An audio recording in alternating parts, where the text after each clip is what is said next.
প্রিয় দর্শক, আসসালামু আলাইকুম। আমরা দেখছি যে রাজপথ উত্তাল হচ্ছে আওয়ামী লীগকে নিষিদ্ধের দাবিতে, যেটা ন্যাশনাল ডেমোক্রেটিক পার্টির পক্ষ থেকে 18ই অগাস্ট 2024-এ সাংবাদিক সম্মেলন করে এবং 31শে অগাস্ট 2024-এ প্রধান উপদেষ্টা অফিসে দিয়ে দাবি জানানো হয়েছিল। এখন অনেকটা এটা গণদাবিতে পরিণত হয়েছে।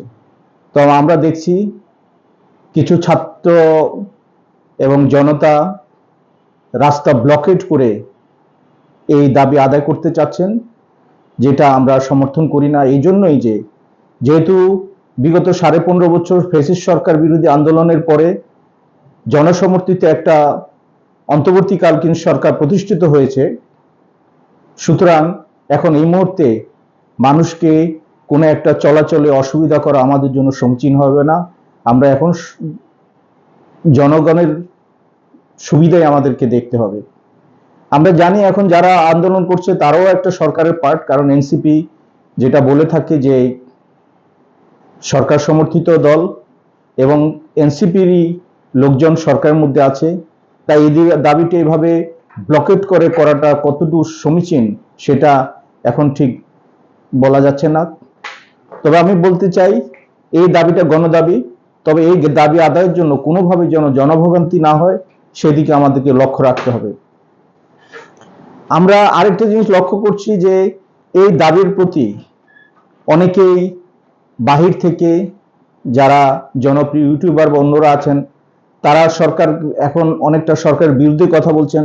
আমি যেটা আগেও বলেছিলাম যে আমি নিজের যে বুদ্ধিমত্তা বা আমাকে যে জ্ঞান আল্লাহ দিয়েছেন সেটাতে আমি ফোরকাস্ট করতে পারছি যে আগামী আগস্ট মাসে নতুন করে একটা অভ্যুত্থানের চেষ্টা চলছে, যাতে এই নির্বাচন বিলম্বিত হবে, সরকার দীর্ঘস্থায়ী হবে এবং নতুন কেউ আশাবাদী যারা গত অভ্যুত্থানের পরে গণ অভ্যুত্থানের পরে বিপ্লব করেছিলেন কিন্তু এই সরকারে ঢুকতে পারেননি, তারাও হয়তো ঢোকার চেষ্টা করবেন।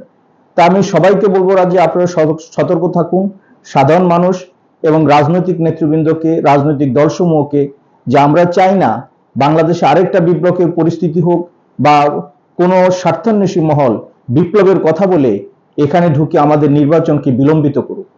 কারণ বাংলাদেশে কে রাজনীতি করবে না করবে সেটা জনগণের ব্যাপার। আসুন নির্বাচন হোক, তারপরে এই নির্বাচনে জনগণই ম্যান্ডেট দিয়ে তাদের মতামত জানাবে যে কে রাজনীতি থাকবে, কে সরকারে থাকবে, কে দেশ চালাবে। সুতরাং এই গুটি কতক মানুষ দিয়ে 18 কোটি মানুষের প্রতিনিধিত্ব হয় না। যেহেতু এতদিন আমরা করেছিলাম সেটা হচ্ছে যেহেতু ফ্যাসিস্ট সরকার ছিল, ভোটের কোনো অধিকার ছিল না, মানুষের ভোটের অধিকার লুণ্ঠিত হয়েছিল, দিনের ভোট রাতে হয়েছিল, সেটাকে আমরা অন্য অধ্যায়ে নিয়ে যাই।